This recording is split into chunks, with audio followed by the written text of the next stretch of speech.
Ayan, good afternoon mga ka-YT. Ayan, kung sa nakikita nyo sa akin likuran, yan po ay aming kubo-kubo. Ayan, andito ako sa aming kubo kasi hindi ako makapag-vlog doon sa bahay namin sa baba kasi sobrang ingay ng mga sasakyan, lalo na sa hapon. Kaya andito ako sa kubo-kubo nagbablog. Ay, hindi rin ako makapag-vlog yan sa labas kasi naulan ngayon. Ayan, naulan ngayon. Ipapakita ko sa inyo na naulan ngayon. Ayan mga ka-YT, naulan ngayon. Yan ang harapan kung nasan ako nandoon. Yan ang bubong, ayan ang bubong. Tsaka yan ang aming bahay sa baba at andito ako nakaupo. Ayan, andito ako nakaupo. So ayan. Kaya ganyan ang aking setup ngayon kasi naulan. Tulad ng sinabi ko, hindi ako makapag-vlog doon sa baba, sa bahay sa baba. So andito ako sa kubo-kubo. So, ayan, again mga ka-YT, hello sa inyong lahat, magandang araw, magandang gabi, at magandang tanghali kung nasaan man po kayo nandoon. So, ayan, good PM Philippines, ayan. Ang video pong ito is all about, may nagtanong po kasi sa akin kung ano yung ginawa ko noong ma-demonetize ang aking channel, ayan. So, i-share ko po sa inyo kung ano yung mga ginawa ko nang ma-demonetize ang aking channel at paano ako nag-reapply. So anyway mga ka-YT, pag tayo po ay na-demonetize is mayroon tayong dalawang option. Yung magre-reapply ka, yung number 1 is magre-reapply ka, and yung number 2 is mag-a-appeal ka. So ayan. So ang bali ang aking ginawa is reapply kasi alam ko naman na meron akong violation. Ayan. So anyway, ayan. Kung ikaw naman po na-demonetize na alam mo sa sarili mo na wala kang nagawang violation sa YT mo, sa channel mo, is mag-appeal ka kaagad.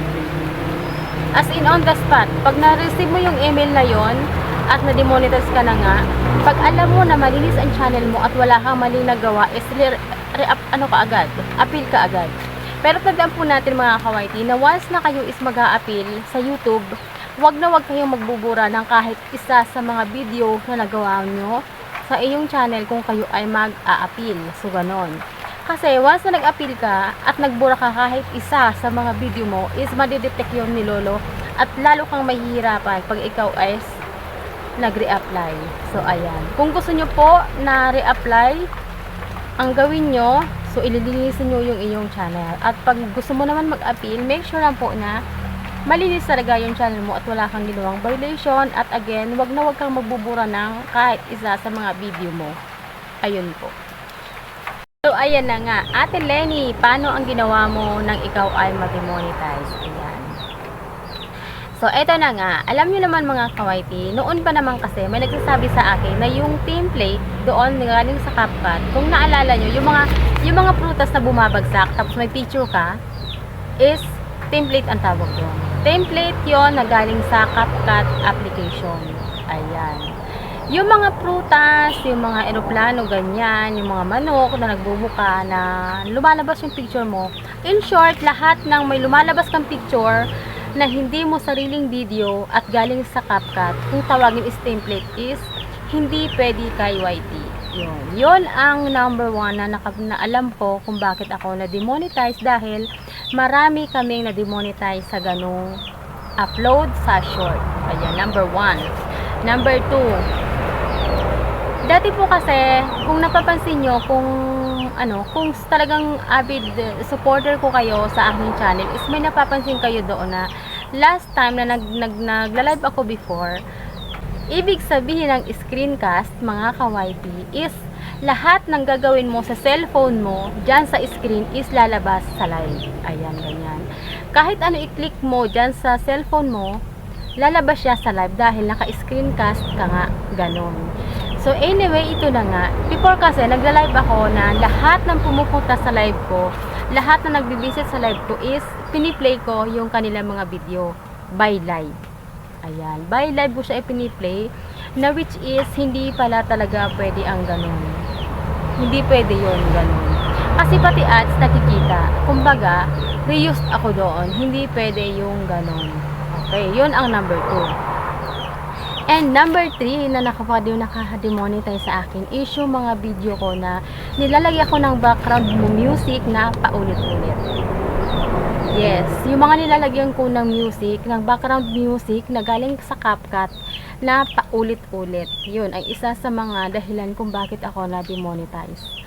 Ayun, yung tatlong yon ang dahilan kung bakit ako na-demonetize. Okay? Number 1, ulitin natin mga kawaiti, yung pag-upload ng template na galing sa CapCut sa short. Yun ang number 1. Number 2, yung pagla-live na via screencast na makikita mo yung lahat ng gagawin mo dyan sa screen is bawal din yun. At number 3, yung paulit-ulit na music background. Yun ang tatlong yun ang dahilan kung bakit ako na-demonetize. So, ang gagawin nyo doon is kailangan mo siyang i-delete lahat.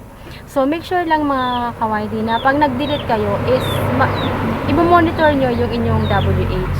Kasi pag nag-delete kayo na nag-delete na hindi nyo na-monitor yung inyong WH is mawawala ang WH nyo. Okay? Yun na nga ang ginawa ko.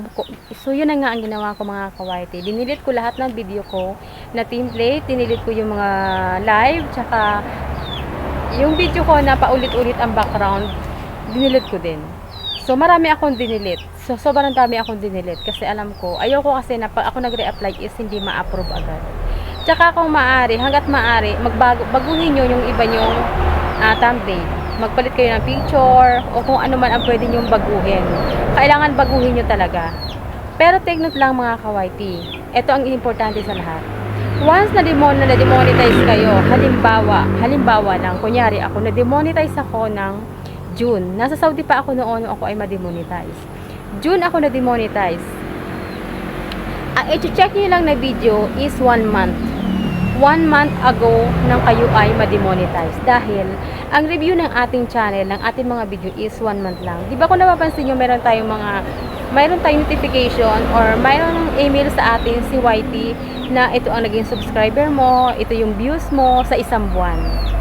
Yes, yun doon. Kaya pag once na demonetize kayo, ang i-check nyo lang is yung 1 month after, 1 month before kayo na-demonetize. Halimbawa, na-demonetize ako ng June. Ang i-check ko na video ko is yung May. Yung video ko lahat ng May, yun ang lahat na babaguhin ko. Yun ang i-check mo dahil doon ka nagka-problema sa buwan na yun sa pag-upload mo ng mga video. Ayan, ganyan. Ganon. Huwag yun ang pakialaman yung the rest. Yung basta magsisimula ka, 1 month before ka na-demonetize. So, na-demonetize ako ng June. So, ang chinek ko is yung lahat ng video ko noong May. So, ganun lang. Ganun po ang dapat nating gawin. Yun na nga ang ginawa ko mga kawaiti. Dinilit ko lahat ng video ko na template. Dinilit ko yung mga live. Tsaka, yung video ko na paulit-ulit ang background, dinilit ko din. So, marami akong dinilit. So, sobrang dami akong dinilit. Kasi alam ko, ayoko kasi na pag ako nag-re-apply is hindi ma-approve agad. Tsaka kung maaari, hanggat maaari, baguhin nyo yung iba nyong thumbnail. Magpalit kayo ng picture o kung ano man ang pwede nyong baguhin. Kailangan baguhin nyo talaga. Pero take note lang mga kawaiti. Ito ang importante sa lahat. Once na demonetize kayo, halimbawa lang, kunyari ako, na-demonetize ako ng June. Nasa Saudi pa ako noon ako ay ma-demonetize. June ako na-demonetize. Ang i-check nyo lang na video is 1 month. 1 month ago nang kayo ay ma-demonetize dahil ang review ng ating channel, ng ating mga video is 1 month lang. Di ba kung napapansin nyo, mayroon tayong notification or mayroong email sa atin si YT na ito ang naging subscriber mo, ito yung views mo sa isang buwan. Yes, yun doon. Kaya pag once na demonetize kayo, ang i-check nyo lang is yung 1 month after, 1 month before kayo na-demonetize. Halimbawa, na-demonetize ako ng June. Ang i-check ko na video ko is yung May. Yung video ko lahat ng May, yun ang lahat na babaguhin ko. Yun ang i-check mo dahil doon ka nagka-problema sa buwan na yun sa pag-upload mo ng mga video. Ayan, ganyan. Ganon. Huwag yun ang pakialaman yung the rest. Yung basta magsisimula ka, 1 month before ka na-demonetize. So, na-demonetize ako ng June. So, ang chinek ko is yung lahat ng video ko noong May. So, ganun lang. Ganun po ang dapat nating gawin. Ayan. Sana mga kawaiti, nakatulong ang aking video na to. Sana nakatulong ang aking i-share sa ngayon sa mga na-demonetize na channel. Ayan. Maraming salamat sa inyong lahat mga kawaiti. Ayan. Sa nagtatanong po sa akin kung babalik pa ako ng ibang bansa, kung bakit ako hindi bumalik ng ibang bansa, gagawan ko rin po yun ng video kasi magpo-focus na ako ngayon sa pagbibideo dito sa YT. Ayan. Maraming salamat sa lahat and mabuhay po tayong lahat. Lahat po ng OFW, mag-ingat po kayo dyan and mag-ipon po. Salamat!